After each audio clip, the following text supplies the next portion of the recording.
Da da da da da.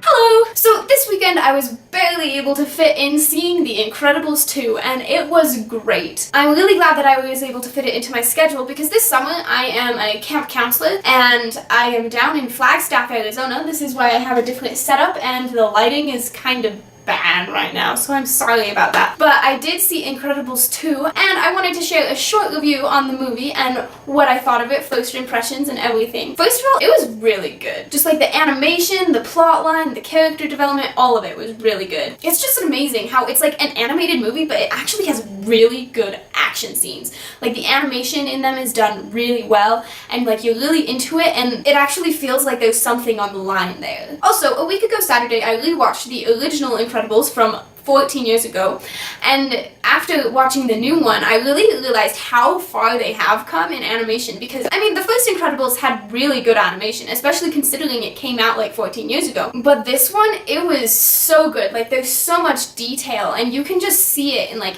every single frame of the movie. It is so well done. Most of the stuff I do have to talk about contains spoilers, so here's the spoiler warning. Anything from this point on will contain spoilers, so if you've not seen the movie yet, be cautioned and probably just go and see the movie first and then come back and watch this video. First of all, I was kind of surprised with the introduction to the movie. It was interesting. The first scene is Tony Leidinger talking to Rick Dicker and he ends up having his memory wiped and we find out later that he completely forgets Violet.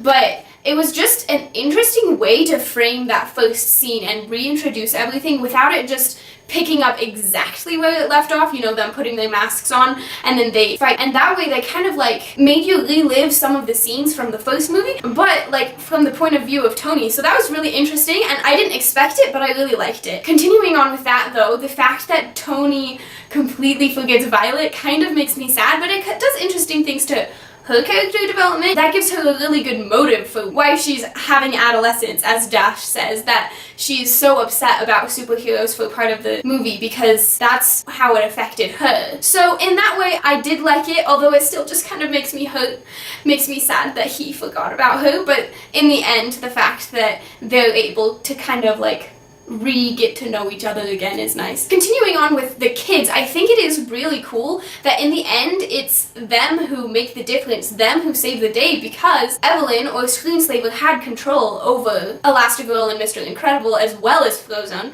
So it is cool that in the end it was the kids who saved the day, although it made me a little bit nervous because that really does put the smallest group of superheroes up against like all of the rest of them. It's interesting that Jack-Jack and his powers are what really even the playing field. And for a little of that, it made it feel kind of like he was a deus ex machina, something that didn't particularly come from their skill set or effort that just saved them in the end. But it's not something that comes out of nowhere. It's been built up the entire time, so it makes sense. And I do appreciate a lot of the comedic effects that Jack-Jack's powers had before, especially like the raccoon fight and during the main fight scenes. It's just crazy how many powers he has. He has apparently 17. I didn't really count them all, but there's some that definitely didn't show themselves in The Incredibles or Jack-Jack Attack that I was really surprised about, like the fact that he like grows to a super giant baby. That one was kind of pushing it there for me. So I'd probably say that that's my biggest criticism, is that Jack-Jack's powers just seemed so powerful. But that is part of his character, so it makes sense. On a side note, at first I was kind of hesitant about it, but I did really like the fact that Jack-Jack spent a while with Edna, and I found it hilarious that at the end of that he was totally mimicking her, and it was just like perfect. I also really like the character development that's happening with Bob and Helen, in that Bob is kind of needing to humble himself as he thinks that he's the guy and he can do everything, and then he realizes like when he takes his place taking care of the family, he does have to put in a lot of effort and it's really hard, and he learns a lot from that experience. And then also there's Helen, who she's doing the job that Bob wanted to do, which she wasn't so thrilled about in the first place either, but she's putting herself out there as a superhero even though they're illegal. But she and Bob learn a lot more about just supporting one another and really strengthening their family, which is one thing that I do love about The Incredibles. Incredibles in general is it is a superhero movie, but it's a lot about their family. It's a family movie, and it's cool to see all of the developments that occur within the family. With Bob, with Helen, with Violet, Dash, and even Jack.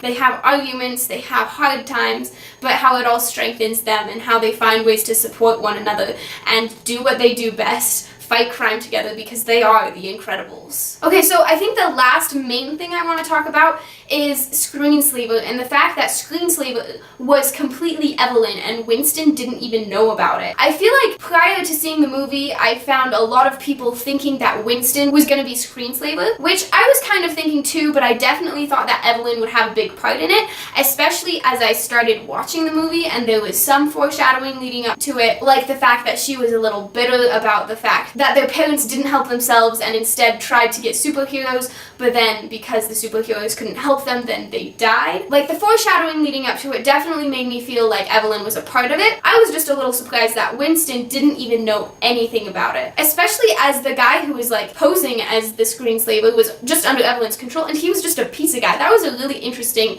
choice there too, because I thought that would have been like a pre-recorded something or another, and that Elastigirl wasn't actually going to run into him, or that Winston was going to show up as the Screenslaver. But in all, I'm pretty happy about this because that meant that the plot twist wasn't exactly as I anticipated it, at least prior to going into the theater. And that kind of goes along with how much I enjoyed the movie too, because even though I felt like I knew pretty much everything that was gonna happen, just like the main points throughout the movie, I was still really captivated by everything that was happening because the details were significant. There were really good fighting scenes, action scenes, there were good tidbits here and there, and also there were a lot of funny moments too. Some moments where like the audience was cracking up so much that you couldn't even hear what the next few lines were. Specifically, the one I'm thinking about is when Violet like blows the water out of her nose because Tony was there at the restaurant. So I think that's all I've got for you today. But yeah, definitely go check The Incredibles 2 out. I thought it was amazing, and I want to go see it again, which if you've seen some of my other reviews, mostly on Marvel movies,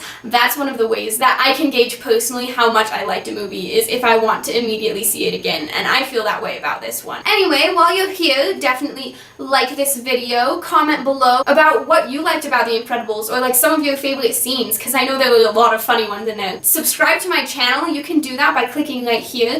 Check out some of my other videos too. Up here you can check out one of my other reviews, and down here you can check out my playlist on all of the videos I make about movies. Thank you for watching, and I will see you next Monday.